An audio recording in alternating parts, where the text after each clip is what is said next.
Hi guys, my name's Steve, it's the Heroine's Corner, welcome back to my channel, and today I wanted to talk about my crisis in reading. That sounds dramatic.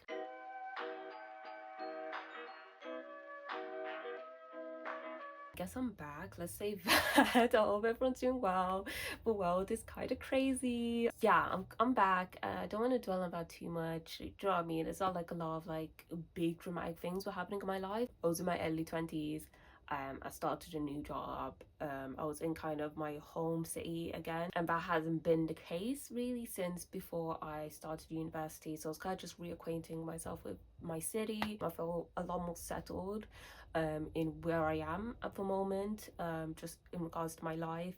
And I want to pick up YouTube again. I did find when I was trying to talk about other things, kind of like, I feel like you need to talk about your crisis in reading and why my approach to reading, let's say, has changed and what that means and all those things. So let's talk about it. So it is not a surprise to anyone that attention span these days is in very limited supply. My attention span was actually in the gutter. It was just so bad. I just couldn't find the attention to read. Let me not put myself down too much. I was reading, I have been reading, but I will say, like, it definitely went through like a period of maybe like 12 months, but I don't even want to say that I was in a reading slump. I just didn't feel compelled to read, which is so weird because I've been, voraciously reading my entire life. The pressures of like being a new adult, let's say, the pressures of being a new adult,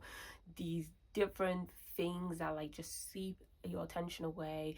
But also I want to say that I was doing a lot of like other things that was like good for me as well that just took my attention. I had made reading such a priority in my life before, let's say, that 2-year gap. It's kind of like I felt like I could take the foot off the gas a bit. It just meant that the routine of reading faded. So I was just having a real crisis in reading, and I hope anyone else can like relate to this as well. Your attention is just split towards so many different things. It's hard to just like anchor down on the one thing.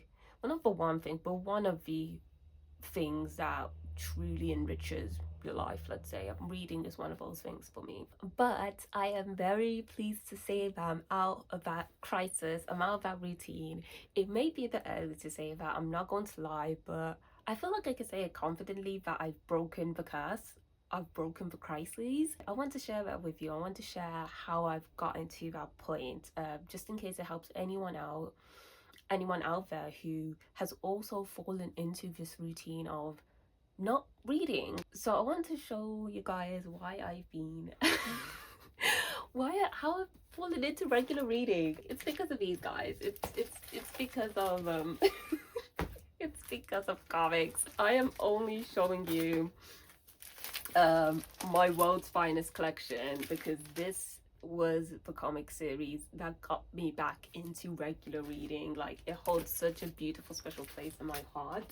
The comics offering is so big. Like, you cannot catch up with all the things that's happening with comics at the moment, from big two to the indies to the self-finance to the like Kickstarter campaigns. Like, there's so many things happening in comics at the moment.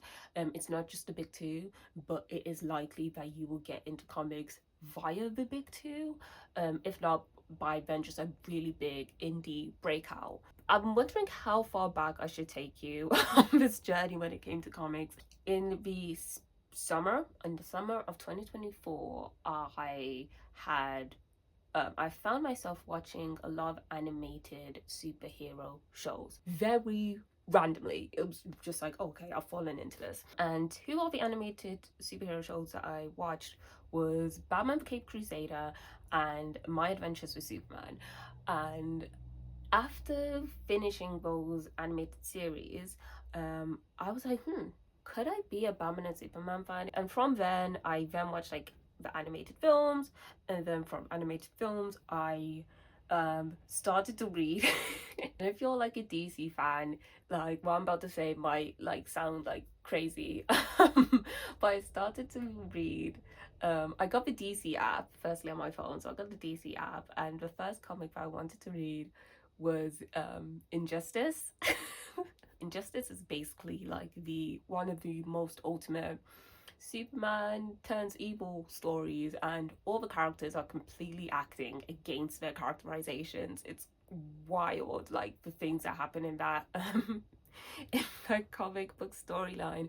But I really enjoyed Injustice. It was so entertaining. It was so like weird. It was so what the hell. I read Injustice. I really liked Injustice, and then I found myself reading World's Finest, which is like Batman Superman story, and I really it's had different iterations. I feel like it's been going on for like 50 years or so. It's been going on for a while. But the current iteration by Mark Waid and Dan Moira is like my iteration, my baby. My comic book collection has gone a bit insane.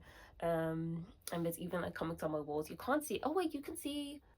What is it now? We're in 115 or something, and then this is a recent Zatanna miniseries. I'm just saying names. Like if you're not a DC fan, you'll probably pick one out. This is Zatanna Bring the House Down issue 4, and I just absolutely love like this cover. You can't even see it properly. Anyway, I started with World's Finest, and slowly it's just snowboard. And now I'm reading a lot more other DC titles as well, but I'm also reading indie titles as well. DC's great, but you should really be looking at the indie publishers or the smaller publishers or the creator owned publishers that are doing a lot of amazing stuff too. Comics come out every Wednesday, and this is not something that I even knew about before I started reading comics. I just randomly turned up to my comic book store. I was like, do you have any World's Finest?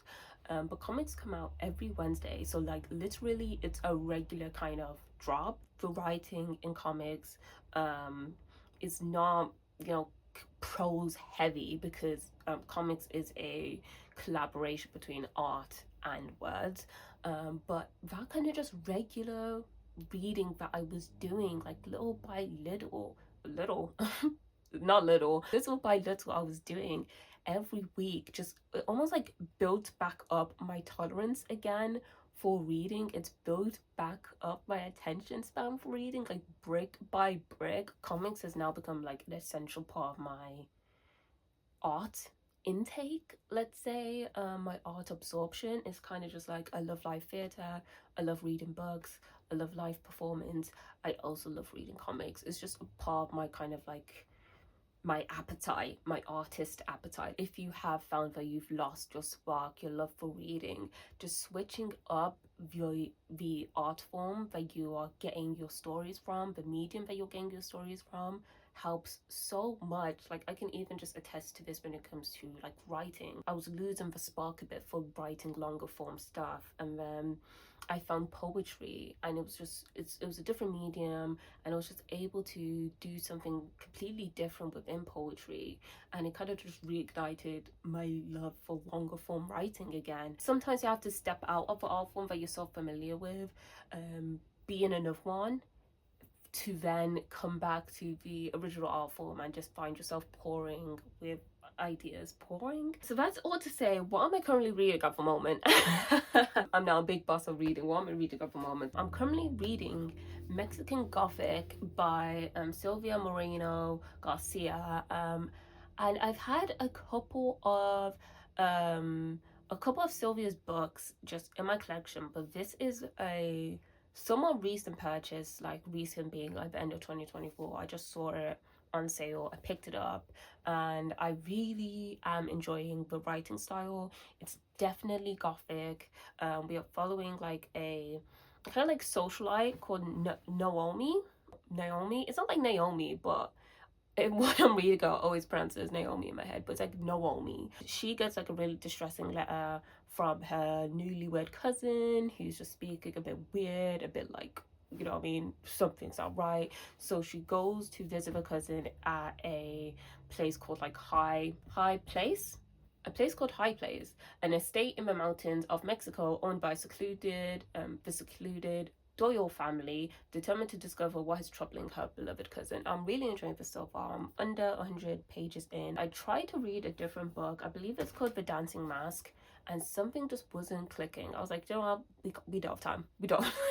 I've just gotten back my spark for reading. Like, we can't just waste it. So we might go back to The Dancing Mask. That is about um I believe it's like a Benin bronze mask that that our protagonist like steals for reasons. I didn't get too far into it. Again, the ride itself just I wasn't clicking with what the story was saying essentially. But as I said, like my arts and culture appetite has just increased so much in the past 2 years. I've been off booktube with poetry, with live theatre, live performance, um comics, film.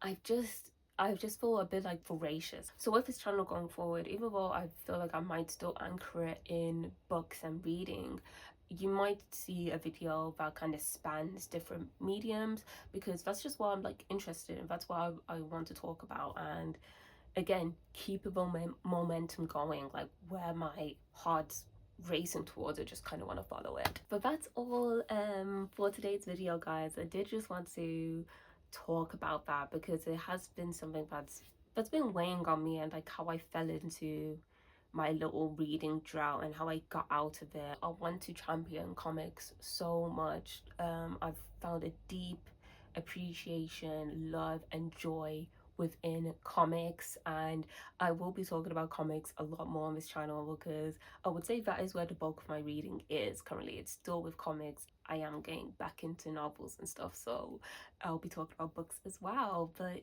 yeah, that's basically me, and I'm back, and I don't even know what else to say. I just want to film and yap again because I've missed filming and yapping so much. Yep, let's leave it at that. But I'll see you soon on another video soon. Bye.